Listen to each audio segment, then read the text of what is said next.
What's up, Burn Nation? Welcome to the Burn Bootcamp podcast. We're in the back of Shawnee's car right now, hey Shawnee, as we're riding over to the Burlington location. I got Max Agopian here with me. Max is one of our expert trainers. I mean, this dude is like, you ever train with this guy, you're gonna know what personal training really is and what the standard is. And so we're busy, we're on the go, and when we're on the road, it's like we got a lot to do, and sometimes you got to do it while you're driving to the next location. So we got about 20 minutes here with y'all, and Max, I just really wanted to open up and just have a conversation with you. You and I know each other very, very well, but they don't really, I would say most of Bird Nation probably had seen you at athlete games, but hadn't got a chance to like really hear from you and from your heart and from your head. So I just wanted to give you the mic because, you know, I've just really enjoyed our relationship as the years have grown on, and you're, you know, I wouldn't say slowly becoming you very quickly became a leader in the organization. And, you know, I see your thumbprints and your handprints all over Burn Nation. People look up to you. You're part of one of the best teams in the country. And I really think it would be awesome for people to hear from you. So, why don't you just tell them a little bit about you and how you found Burn, and then we'll just have like an open conversation.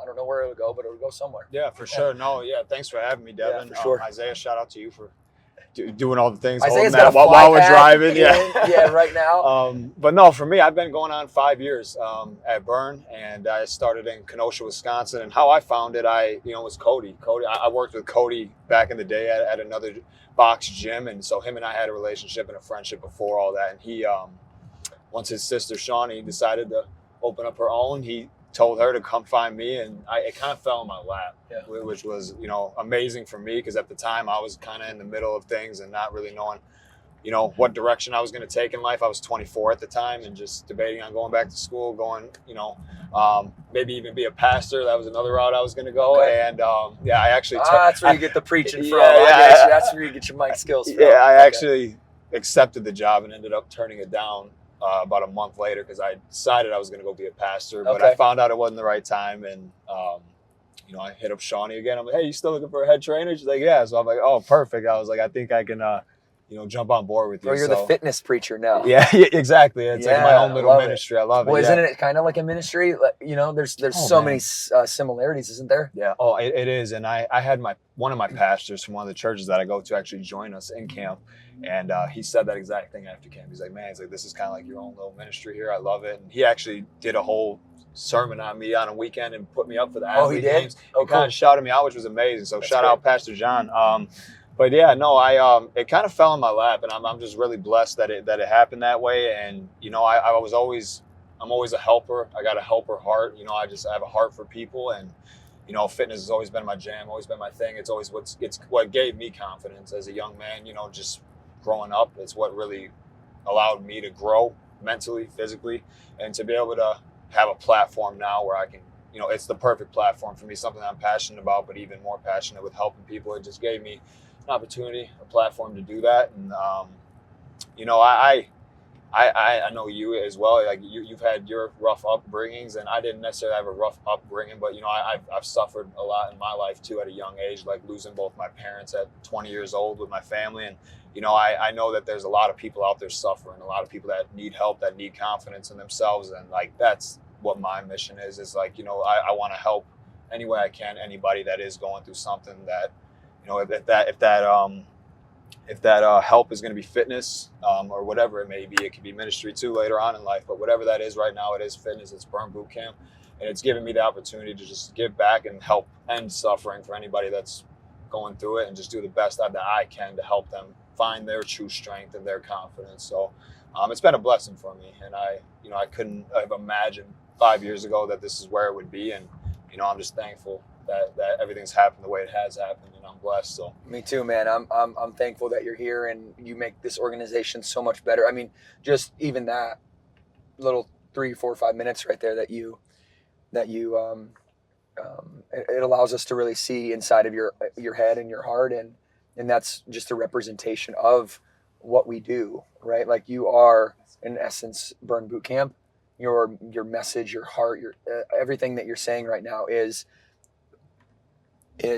the mission embodied, right, in an individual. And one of my goals, one of the things that challenges me the most, is to continue to put on a culture, to continue to be a leader that really successful, talented trainers and other employees. But my heart is, I'm a trainer, right? Like at heart, that's what I do. That's my craft.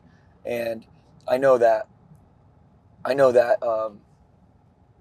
how talented you are. And one of the fears, I think it's a fear, but also a challenge, is like, how do I continue to, keep guys like Max challenged, poured into, feel like they're growing. Mm-hmm. But I'm feeling from all angles, right? Money makes the world go round. You got to grow financially. You got to grow physically. You got to grow mentally. You got to grow emotionally. And so maybe talk about a little bit about that, like, from when you were first started 5 years ago to now. What type of character have you built, and how do you pass that on to your members? Yeah. No, I mean, I remember, and I was just thinking about this, ironically, a couple of days ago. Like when I first started Burn, I just remember how hungry I was, like, and how like just ready I was to like take that floor and like meet, all the people that were coming in on grand opening and just start it all. Like and Cody always told me, he's like, dude, you can't even imagine like the impact that you're going to have the chance to make. And he was right. And, for me, 5 years later, the biggest tip, or I think one of the things that I would say about myself like that, is what has helped me along the way, is I'm never satisfied. I'm always hungry.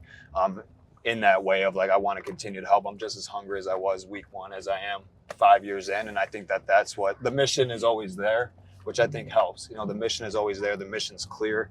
And one big thing too is progress is happiness. I'm trying to grow like always, and I think over the years, you guys have done a great job of pouring back into us. And I think that's something that everybody can vouch for in Burn Nation, that from the top we're being poured into. And that means a lot. As someone that, has started out as a head trainer at Kenosha, now a training manager, and, working with multiple teams, and now I have the opportunity to pour into my team now from a different lens. And I'm still being poured into by you guys and Matt Morris and HQ. And like that means the world to me, because it allows me to be better for my team too. So really just hats off to you guys for doing that for us. Well, I appreciate that, and I'll definitely accept that gratitude, and thanks for being specific at how the partnership has really helped you. And that's what it's all about, is doing this thing together. I think we're in this industry, and this. We're in this industry where traditionally it's been, I don't like using this word, but I'll use it because I think it will resonate with people. It's been a toxic industry. And I don't say that to put the industry down, because I love the industry that I'm in, but there's just this level of compassion and empathy. And somebody was telling me a story yesterday. Actually, it was actually one of your trainers. And she was telling me a story yesterday of like the initial fitness journey. And she went to some other gym and stepped into it. It was a group fitness class at another gym. And the trainer said, well, hopefully you can keep up today. That was like the first thing that they said to her, right? And pure intent, I think, probably. Like, I think there's a lot of pure intent in this industry where people actually want to do well. They actually mean well. But what we're doing, Max, is we're giving the industry a narrative of compassion and of empathy for them to stand on. Like, that's one of the paradigms that I want to shift, and then I need your help shifting, because I can't do it alone. You can't do it alone. We got to do it together. Yeah. And I think that doing it together, what I'm saying is like really the embodiment of what it means to be compassion, to have compassion and be empathetic. Like, it's insane to me how easy it is to give encouragement away, right? We were talking about this in the cool down, and how few people give it. I mean, especially in this sector of the world where like people come to us saying, I need your help, and like that vote of confidence, that vulnerability, just for people to say that to us, to me puts a great responsibility and an obligation morally and ethically on our head to be able to help people. Yeah. So react to that and tell me how you're shaping your community in that lens, and how you feel like your contributions to the organization, to the industry, the way you lead your team is pulling us in that direction. Because like I said, it takes us all, right? Yeah, no, you couldn't be more right on that. I mean, one person can't do it. And I mean, it can be dangerous when you get as many people as we have in this company all on the same beat, you know, with that. And I mean, I love that, you know, like you said, it's built on compassion and empathy and really like underneath and finding out who they really are. It's not surface level interactions. And I feel like a lot of, you know, fitness can be like that. It's very just surface level relationships, surface level interactions. And yeah, we can go on the fitness side, but just on the personal side, like we go so deep with the members and we get to know who they really are. And like you said, you know, it's like, it's about their needs and like you're finding that need by asking questions, by actually caring and being genuine with them and actually wanting to do that because you have that kind of heart. And I think that's really the separator right there is like, you know, just our relationships with the people that we're training and our members and even with our teams too. And, you know, and us being able to do that and teach our teams and having the resources to do that. Like I said, is going to be a scary thing when, you know, ground is made on that. And I know we're already doing it and I know it's only going to continue to get better, but I think that's the big thing. We have relationships with them that's not surface level. And I love how you used the phrase yesterday, kind of like a shell versus the core. Yeah. And, you know, we don't stay at that shell and everyone presents that at first, right? Like that's all we see at first. And hey, I'm Devan and I'm the owner of Burn, right? Yeah, like, yeah. And it's like, who is Devan? just you know? the outer shell. Yeah. What does Devan want? What does Devan need? You know? And it's like, that's, I think what makes us different and what makes us, that's what our power is that, you know, we're not satisfied with shell level, surface level stuff. You know, we want to go beyond that. So I think that's the big separator. I used to say something that I hate myself for, and not in like a negative, like doubting. I'm just like saying that tongue in cheek. But I used to say your goals don't care how you feel, and I think that's wrong. I think that feelings are the most important thing. I think that feelings are people's truth. It's their worldview. It's their lens, and between finding out what they need and how they feel when their needs don't get met, we are able to make those empathetic connections. We can't connect with others unless, you know, we can't get results for others unless we first connect with them. So, you know, when we're in focus meetings, that's really that and like I just are kind of on the floor impromptu interactions. What are some of the things that you might say or some of the ways that you might bring up some of the ways that you might approach or present yourself to somebody who is brand new and you're trying to get through that shell and really speak to their heart and speak to their core? What are some ways that you're doing that, and what are some ways that you know that you think have really resonated with people and you're under your management? Because you're now over three gyms, and you have how many trainers? 10. Nine, and thousands of people. Yeah. Right? Yeah. Thanks, Shawnee. Thousands. Thanks, boss. Is that a girl? Well, it takes a team. It takes a team. Yeah. 1,300? Over 1,500. 1,500 in 3 gyms. And that's just, you know, and so you have thousands of people, right? And that's just current active members right now. There's been 1,000 more. Yeah. And so you have this you have such a wide scope now. One thing I used to say to trainers when I was like in your position, right? Like there was 5 gyms and I was overseeing them all. Yeah. It was like, hey, I'm going to show you guys a pathway to not only be the best in your city, but be the best in your state and the best in your region. And if you do the work and you follow the lead, you're going to rival my influence. And there'd be nothing I'd want more than for you to rival my influence in this organization. Cause that like the student becoming the master is like my ultimate goal. Right. Yeah. I love that. No, and I that's how I look at my trainers. That's how I train them. I want them to be able to take my job one day, you know, and I think that's the beauty of it. It's just constant growth. But to kind of answer your question, how, you know, I do that like in a focus meeting or something, you know, it's sometimes hard when you just get off the floor and your energy's high. Sometimes you got to turn that down a little bit and just match their energy level, you know, and just meet them where they're at.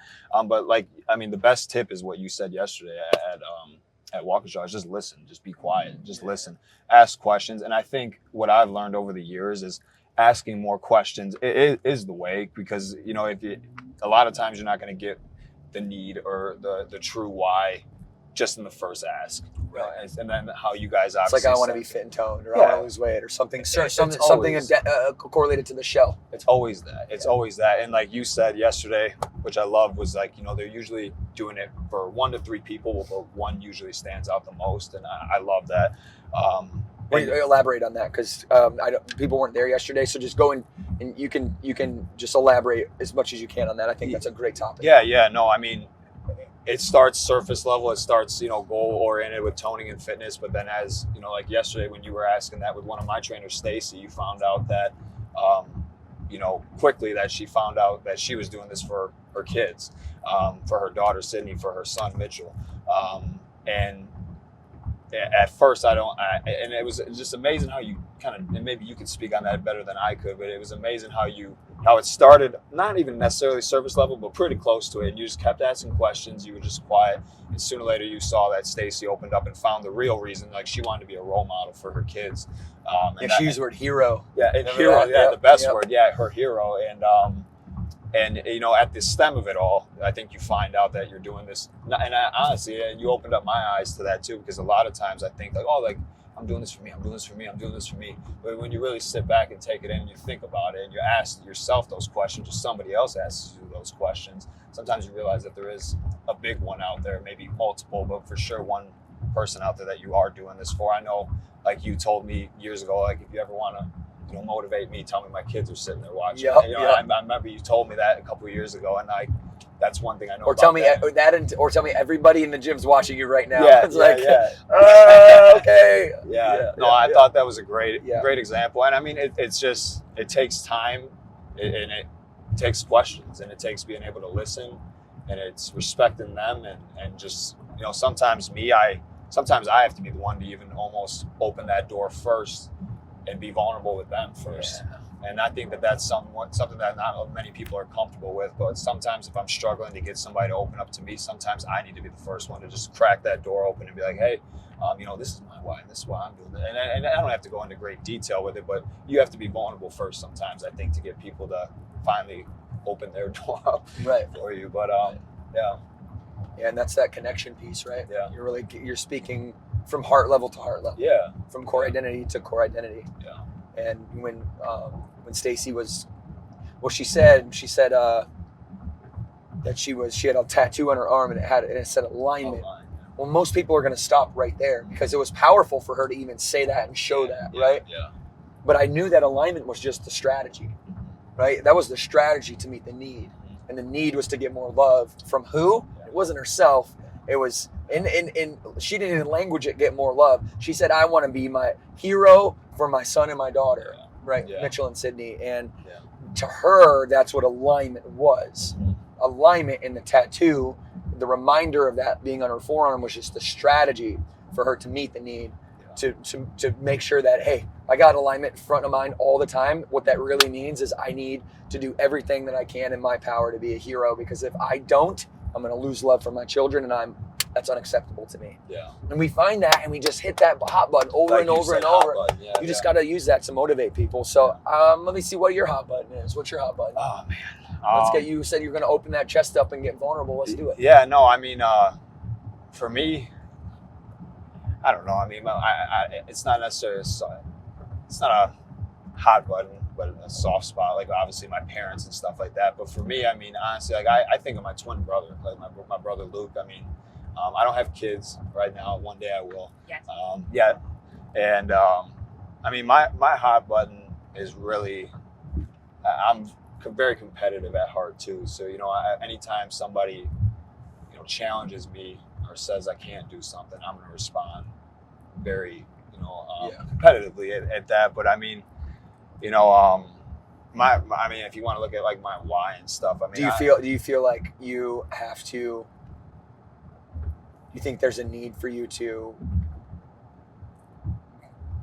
fill the void that your parents left for Luke, in a sense? Do you take that responsibility? I'm just trying to guess at what. No, I mean, I see what you're saying. I wouldn't necessarily. I mean, I feel like, we're twins. I'm not necessarily the big brother. I'm 8 minutes older than him. But, dude, 8 minutes, man. But it's a team effort, and he looks out for me. I look out for him, and my sisters are in the same boat. But no, I mean, I think it's I mean, I do want to be strong though for him, and I want to be strong for my family, and I want to be the one. I don't have kids, and maybe that's just the role model that I'm trying to be for my family right now. My siblings that, we didn't have an easy road, and I just, it's very easy when things like that in life happen. You can really go one way or the other, and you can really take, a turn for the worse. And I've seen a lot of people do that, and thankfully my siblings and we decided to take the other route and make ourselves better from something like that. So I don't know, at the end of the day, like I just want to be strong for them, and I think that's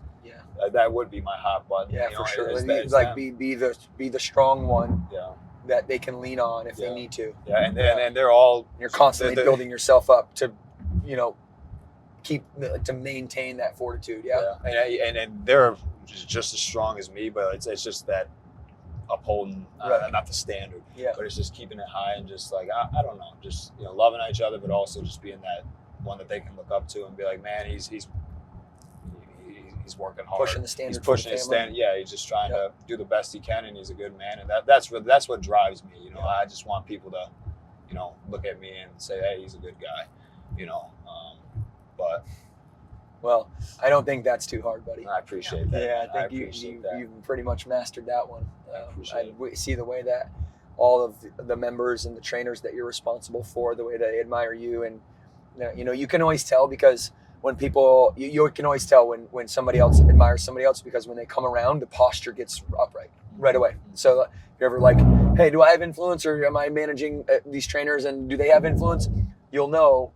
Because people, their eyebrows usually go up, they'll usually have a smile, and their posture, like everything gets upright, because they want to put on, like, this is a weird analogy, but it's just like an animal nature. When the peacocks put out their feathers because they want to please the mate. Mm-hmm. That's literally what we're, not necessarily in a mate sense here, but we're trying to please the other human being that we look up to, that we admire, because we want their love, we want their affection. And so we kind of do the peacock a little bit. That's a weird thing to say. But we do that a little bit with our eyes and our mouth and our posture. And when I observe you just in the gym, in the setting, like, it is very, very obvious to me the level of influence that you have. And I guess my question is, that with that level of responsibility, what are some of the things that you're doing personally in personal development to make sure that you stay sharp, right? You have a need to be strong for your family. And it's not a competition of like, I got to be the strong one because my siblings are not strong. Yeah. It's like, I got to be strong because they're strong. Yeah. And we're all getting strong together. And that's what's going to make our family better. And I need to not be the one that slips up, or whatever. And by doing that, other people are going to really see how compassionate and empathetic and selfless I am. Yeah. So what strategies from a personal development standpoint do you deploy? I mean, are you reading books? Oh yeah. I'm constantly reading. I'm a big reader, and the best book I've read recently is Extreme Ownership by Jocko Willink. Great book. It literally changed my whole lens on leadership and definitely helped take it to another level. And it's tactics and strategies that I use every day now in my career and in my life, even outside of work, and also to pour into my team with. So great book, Extreme Ownership by Jocko, if you're ever looking for a really good one, especially in a leadership role, which we all are. But no, I mean, iron sharpens iron. And I mean, just really surrounding yourself with people that are going to elevate you. And I mean, being surrounded by someone like Shawnee and Cody.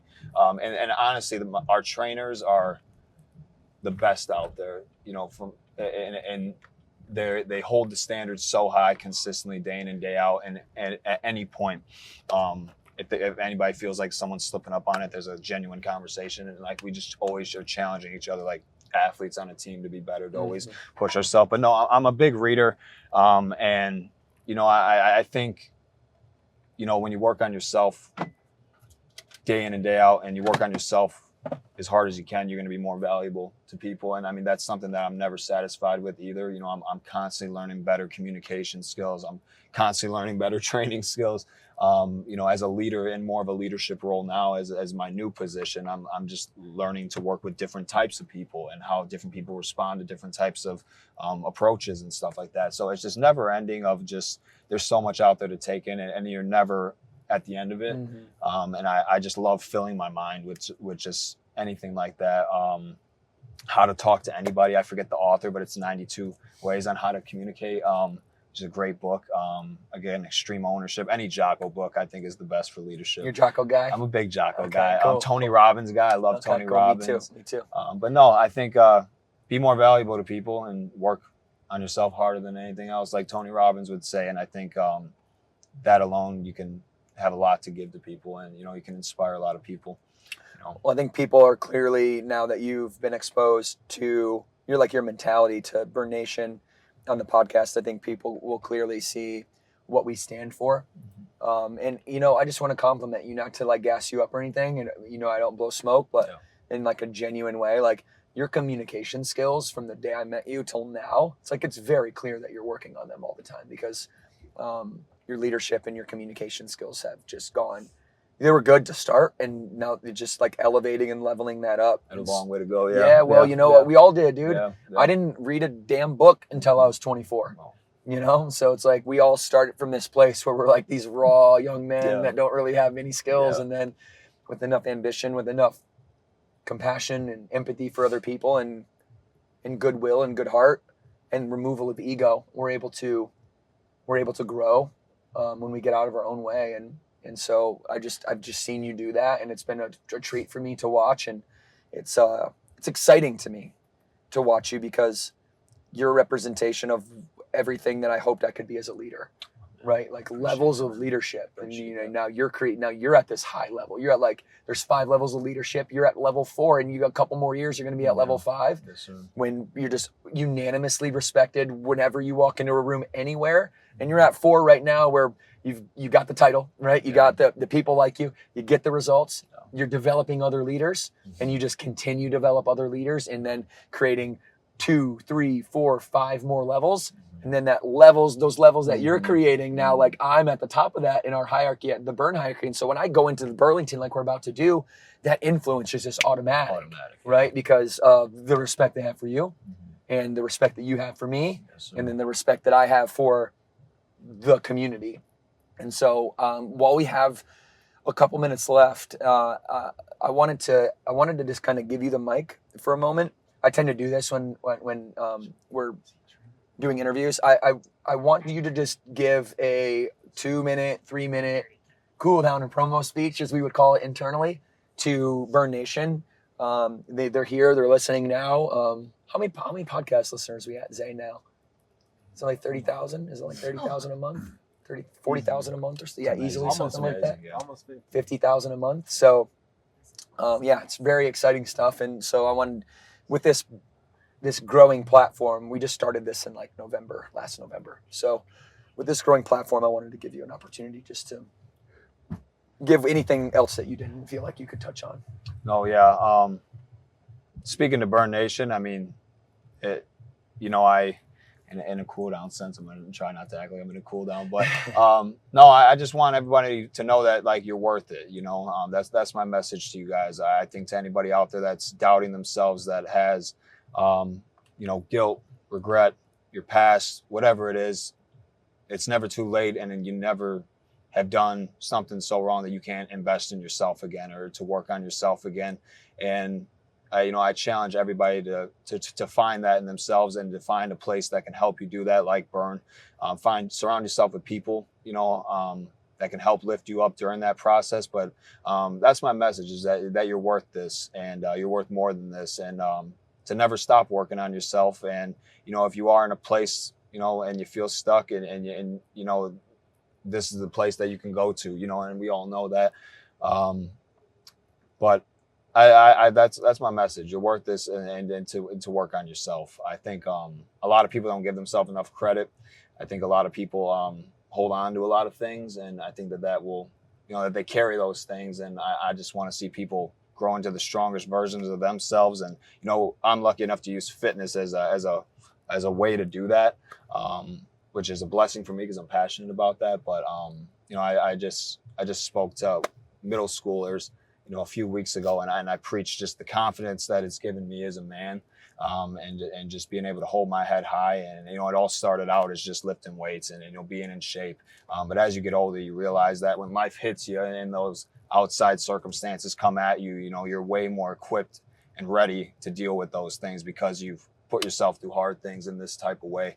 And it might seem simple. It might seem like, oh, it's just lifting weights and it's fitness. But at the end of the day, when life hits you, you know, you're ready to kind of hit back, and you're ready and you're stronger, you know, mentally and physically. So, you know, keep pushing. That's my message. Beautifully said, man. Beautifully That's said. my I think that's a message. good place to stop. Burn Nation, Max Agopian.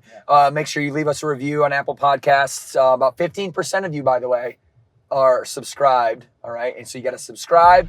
You got to leave a review here. This guy is just preaching, right? The fitness preacher, baby. Fitness preacher. That's yeah. right. That's right. Well, dude, thank you so much for everything. Thanks for yeah, having me. man, absolutely. And I'll let you take us out like we always do. Yeah. 2 claps on 2. 1, 2.